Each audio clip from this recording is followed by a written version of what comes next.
बिस्मिल्लाहिर्रहमानिर्रहीम। आबादगार साथियों, अस्सलाम वालेकुम। दोस्तों, अॼुकल्ह वणनि जूं काटन जूं जेके वैरायटियूं आहिनि उहे ट्रिपल जीन जेके अचनि पियूं। ट्रिपल जीन में जेको टियों जीन आहे उहो आहे गाह जे ख़िलाफ़ु, यानी ग्लाइसोफेट फ्री। त ग्लाइसोफेट अहिड़े क़िस्म जी दवा हूंदी आहे जेका तक़रीबन गाह ख़तमु करे छॾींदी आहे। ऐं उन में असां जेको हिते प्रोडक्ट अब्बास फार्म तालको शहदादपुर डिस्ट्रिक्ट सांगड़ में मौजूदु आहियूं, त गुज़िरियल को 4-5 साल खां वठी लॻाईंदा आहियूं काल जिन जे नाले सां दवा। उहा 200 सीसी पर टैंक, यानी हिकिड़े जेके एकड़ आहे त उनखे 2 खां 2.5 लीटर जेको आहे सो लॻंदा आहिनि गाह खे ख़तमु करण जे लाइ। अगरि गाह में छॿर या सावड़ी जो मिक़दार वधीक आहे त पोइ उनखे प्रेशराइज़ करण जे लाइ या उन में पावर वधीक करण जे लाइ काल जिन सां गॾु असां इन्हनि जी ॿियो हिकिड़ो प्रोडक्ट आहे काम, उहो 50 सीसी मिक्स करे छॾंदा आहियूं। यानी 200 सीसी जेका आहे सा ग्लाइसोफेट कालजिन ऐं 50 सीसी काम।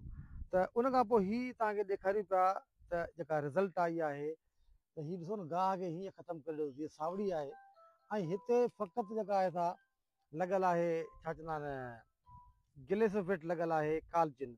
वधीक असां सां गॾु आहे हिन टेरिटरी जो जेको नुमाइंदो सईद आराई, जेको टारज़न खे हैंडल करे पियो तालके शहदादपुर में, त उन खां इन जे बारे में मालूमात वठंदासीं। बिस्मिल्लाहिर्रहमानिर्रहीम। सबका पहिरीं त असां साईं तव्हांजो शुक्रिया अदा कंदासीं। तव्हां अल्हम्दुलिल्लाह असां ॾिसंदा रहंदा आहियूं। तव्हां 24 कलाक छा ईद जे ॾींहुं बि तव्हां पंहिंजे बनी में हुआसीं। ईद जे ॾियारे ख़ुशियुनि जो ॾींहुं हूंदो आहे, तव्हां पोइ बि पंहिंजी ज़मीन ते हुआसीं। ॾींहुं राति हिकु करे तव्हां माशाल्लाह फसलनि खे संभालंदा आहियो। त सबका पहिरीं तव्हांजो शुक्रिया अदा कंदासीं। ईअं ई असां तव्हांखे ॿुधाईंदा हलूं, असांजा ॿ प्रोडक्ट आहिनि, हिकिड़ी कालजिन, हिकिड़ी काम, जेकी तव्हां इस्तेमालु कंदा पिया अचो। कालजिन जेकी असांजी आहे ग्लाइसोफेट आहे, जेकी सिर्फ़ु ट्रिपल जीन ते इस्तेमालु थींदी। ऐं जेकी असांजी काम आहे इहा आहे ऑलराउंडर, जेको बि बिज हूंदो हुनजे मथे थी वेंदो ऐं गाह ख़तमु करे छॾींदो। त अल्हम्दुलिल्लाह तव्हां साईं अॼु खां 4-5 सालनि खां हीउ प्रोडक्ट यूज़ कंदा पिया अचो। त हिन जे बारे में सर तव्हां खां असांखे वधीक तफ़सीली ख़बर पई आहे हिन जे बारे में। ऐं अच्छा, ॿी ॻाल्हि हीअ आहे त दोस्तनि खे आउं गुज़ारिश कंदुसि जेके गाह जो ख़ात्मो चाहिनि था, त हीअ ॾिसो न, हिन जो एॾो को साइड इफेक्ट काटन ते कुझु बि कोन्हे को, पर हिननि खे कोशिशि कनि था वण जॾहिं तव्हांजा 25-30 ॾींहं जा आहिनि उन स्टेज में जेको आहे सो हिनखे ख़तमु कनि।